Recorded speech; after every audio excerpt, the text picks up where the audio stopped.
Bismillahirrahmanirrahim. Assalamu alaikum. Hope you are enjoying good health. In the previous lecture, we have read about the atmosphere and the layer of atmosphere. Our next topic is hydrosphere.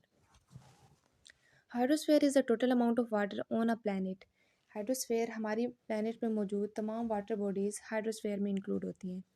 Hydrosphere include water that is on the surface of planet, underground and in the air. इसके अलावा हमारी planet की surface पर मौजूद तमाम पानी, चाहे वो रिवर्स में है, स्ट्रीम्स में है या लेक्स में है. इसके अलावा हमारी ज़मीन के अंदर मौजूद पानी यानी अंडरग्राउंड वाटर और वेपर्स की फॉर्म में वाटर जो कि एज ए क्लाउड और फॉग हमारी एटमॉस्फेयर में मौजूद हैं, वो तमाम कंपोनेंट्स हमारी वाटर बॉडीज़ हाइड्रोस्फेयर में इंक्लूड होती हैं. इसके अलावा the frozen part of the earth hydrosphere is made up of ice glaciers, ice caps and ice birds. अब जो पानी फ्रोजन पार्ट है हमारी अर्थ का इन the form of ice caps and ice glacier, ये तमाम भी हाइड्रोस्फेयर में इंक्लूड होते हैं और इनको हम कलेक्टिवली क्रायोस्फेयर कहते हैं. नेक्स्ट हमारे पास है ग्लोबल वाटर डिस्ट्रीब्यूशन, यानी हमने देखना है कि हमारी ज़मीन पर पानी की डिस्ट्रीब्यूशन कैसी है. हमें पता है कि हमारी ज़मीन का 71% हिस्सा पानी पर मुश्तमिल है और 29% लैंड पर. लेकिन इस 71% की हम डिस्ट्रीब्यूशन देखते हैं कि इसमें से कितना फ्रेश वाटर है, कितना हम ह्यूमन बीइंग यूज़ कर सकते हैं. तो इस 71% वाटर में से जो 97% वाटर है वो हमारे पास साल्टी वाटर है, सैलाइन वाटर है जो कि ओशंस में पाया जाता है. और जो रिमेनिंग 3% वाटर है जो वो फ्रेश वाटर, हम उसको एज ए फ्रेश वाटर इस्तेमाल करते हैं. और उस 3% वाटर की भी फर्दर डिस्ट्रीब्यूशन होती है, जिसमें से 69% वाटर हमारे पास परमानेंट आइस कैप्स में मौजूद होता है, in the form of glaciers मौजूद होता है, यानी वो क्रायोस्फेयर में as a permanent water store होता है. और 30% पानी जो है वो अंडर द ग्राउंड फ्लो करता है. और only 1% water is the surface water जो कि फ़्लो करता है रिवर, स्ट्रीम एंड लेक्स में, और हम और एनिमल्स या प्लांट्स वगैरह इस्तेमाल करते हैं अपने सर्वाइवल के लिए. नेक्स्ट हमारे पास है वाटर साइकिल. साइकिल से मुराद एक ऐसा प्रोसेस जो कि अपनी इनिशियल पोजीशन पर वापस आ रहा हो, इसको हम साइकिल कहते हैं. और वाटर साइकिल से मुराद एक ऐसा प्रोसेस जिसमें वाटर फोर्स फेयर्स के दरमियान मूव कर रहा हो, यानी ज़मीन की सरफेस से एटमॉस्फेयर में और एटमॉस्फेयर से दोबारा ज़मीन की सरफेस पर. ये मूवमेंट ऑफ वाटर जो होती है ये हमारे पास वाटर साइकिल कहलाता है. इसको हम हाइड्रोलॉजिकल साइकिल भी कहते हैं. और इसमें हमारे पास पानी की मूवमेंट होती है हाइड्रोस्फेयर से atmosphere and lithosphere and cryosphere also include in this. पानी कैसे मूव करता है?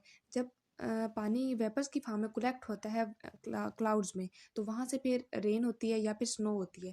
जब रेन और स्नो की फॉर्म में पानी जो है दोबारा ज़मीन की सरफेस पर वापस आता है और वहाँ से फिर वो फ्लो करता है रिवर्स, लेक्स और स्ट्रीम्स में, और फिर सारा पानी इकट्ठा हो जाता है ओशंस में. अब ओशन का सरफेस एरिया बहुत ज़्यादा होता है, वहाँ पर हमारे पास पानी की इवापोरेशन होती है.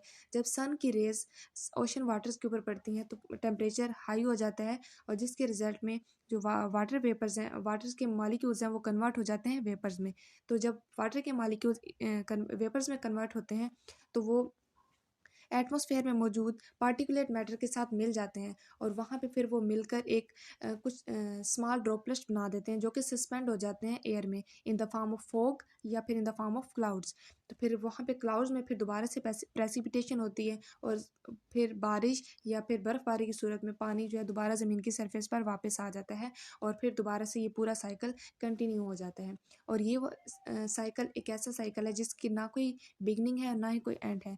ये जब से दुनिया बनी है तब से मतलब ये प्रोसेस, ये एक नेचुरल प्रोसेस है, और ये होता ही जा रहा है, होता ही जा रहा है, और इसकी कोई एंडिंग नहीं है. नेक्स्ट हमारे पास है water is stored in the following reservoir. मतलब ये पानी जो स्टोर होता है इसमें हमारे पास ओशंस आ जाते हैं, लेक्स आ जाती हैं, rivers, glaciers, soil, snowfield and the ground waters. अब ये it moves from one reservoir to another by the process. अब ये एक रेजरवायर से दूसरे जो रेजरवायर में चेंज होता है, यानी जो वाटर साइकिल में मौजूद जो स्टेप्स हैं उसमें हमारे पास इंक्लूड होता है evaporation, condensation, precipitation, run of, infiltration and transpiration. अब इसको हम वन बाय वन स्टडी करते हैं कि इन प्रोसेस में क्या होता है. सबसे पहले हमारे पास आ जाता है evaporation. Evaporation is a process where a liquid change into vapour state. जब कोई पानी बुखारात की सूरत में तब्दील होता है तो वो जो प्रोसेस होता है उसको हम इवापोरेशन कहते हैं. इवोपरेशन के लिए हमारे पास जो सबसे पहले है जो फैक्टर आता है वो है एयर प्रेशर। एयर प्रेशर जितना कम होगा इवोपरेशन उतनी ज़्यादा होगी। Temperature is also the primary factor, क्योंकि हमारे पास जैसे जैसे हम टेम्परेचर इंक्रीज़ करते हैं तो वेपर्स जो लिक्विड ड्रॉप्स हैं वो वेपर्स में कन्वर्ट होते रहते हैं।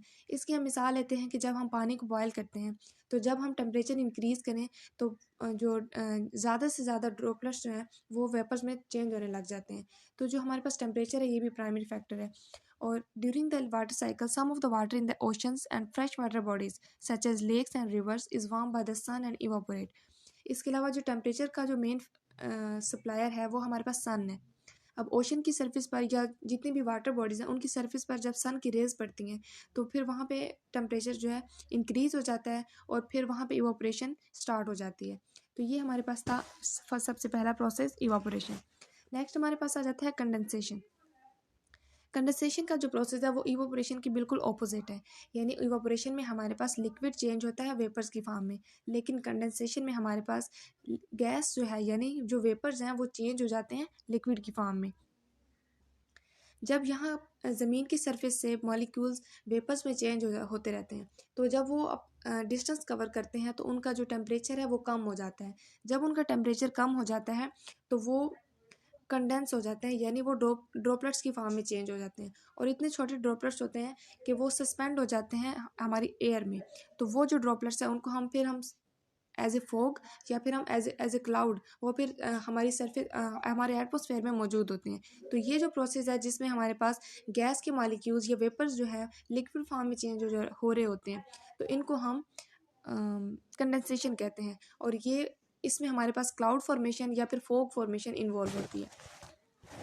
अब यहाँ पे ये अब ये रेजिंग यहाँ पे ये सारा प्रोसेस हो रहा है जे पानी के वेपर्स उड़ रहे हैं, ऊपर पार्टिकुलेट मैटर हैं जो कि हमारी एटमॉस्फेयर में ही मौजूद होते हैं।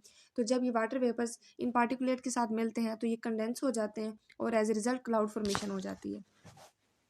नेक्स्ट हमारे पास प्रोसेस है ट्रांसपायरेशन। अब हमने पढ़ा था कि जो 30% वाटर है वो फ्रेश वाटर है, वो अंडरग्राउंड वाटर है। अब अंडरग्राउंड वाटर को कौन यूज़ करता है? वो प्लांट्स यूज़ करते हैं अपने सर्वाइवल के लिए।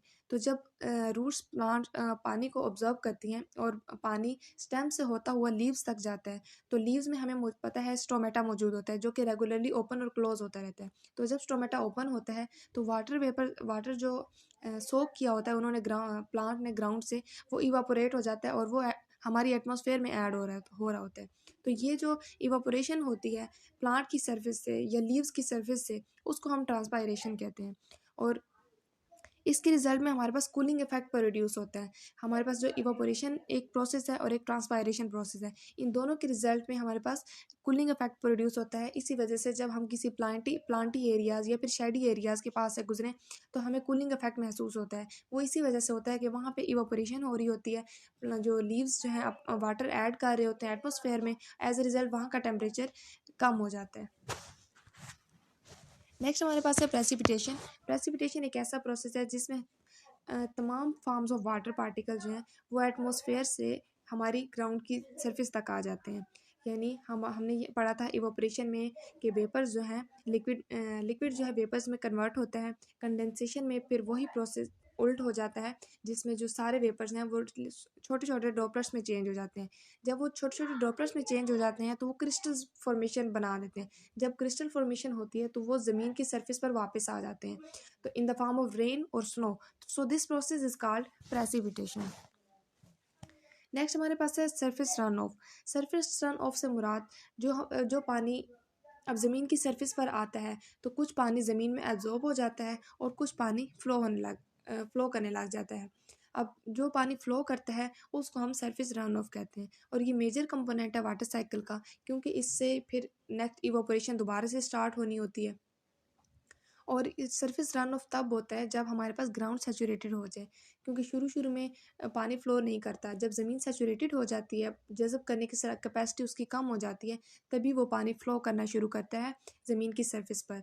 और फिर वो पानी ओशंस, रिवर्स, लेक से होता होता ओशंस तक पहुंचता है, वहाँ से फिर इवापोरेशन होती है और नेक्स्ट साइकिल कंटिन्यू होता है।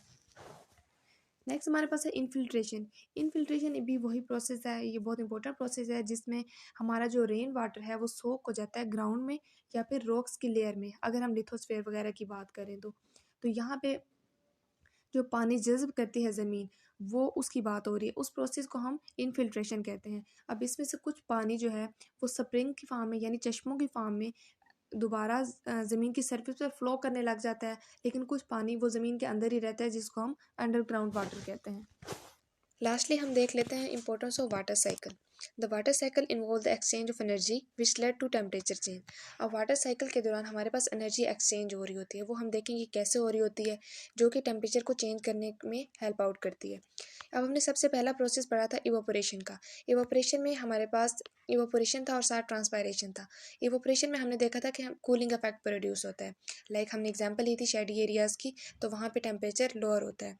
तो वो इस वजह से होता है क्योंकि जो पानी ट्रांसपायर हो रहा होता है from the surface of the leaves, तो वो ऐड हो रहा होता है हमारे एटमॉस्फेयर में, जिसकी वजह से वहाँ का जो टेम्परेचर है कम हो जाता है और टेम्परेचर डिक्रीज़ हो जाता है। तो ये cooling effect as a result produce होता है। इसके अलावा व्हेन इट कंडेंस, जब हमारे पास कंडेंसेशन होती है, सेकंड प्रोसेस होता है जिसमें हमारे पास लिक्विड वाटर के जो वेपर्स हैं वो कन्वर्ट होते हैं लिक्विड में और लिक्विड के ड्रॉपलेट्स में। तो एज ए रिजल्ट हमारे पास एनर्जी रिलीज़ होती है। जब एनर्जी रिलीज़ होती है तो वहाँ का जो इन्वायरमेंट है वो वार्म अप हो जाता है। तो इस वजह से ये दोनों प्रोसेस हीट एक्सचेंज में के ज़रिए टेम्परेचर को चेंज करने में हेल्प आउट कर रहे होते हैं। थर्ड हमारे पास है the evaporative phase of the cycle purifies water which then replenish the land with fresh water. इसके अलावा ज़मीन की जरखेज़ी पर बहुत गहरा असर पड़ता है। जब फ्रेश वाटर ज़मीन पर पड़ता है तो वहाँ की फिर जरखेज़ी भी इंक्रीज़ हो जाती है।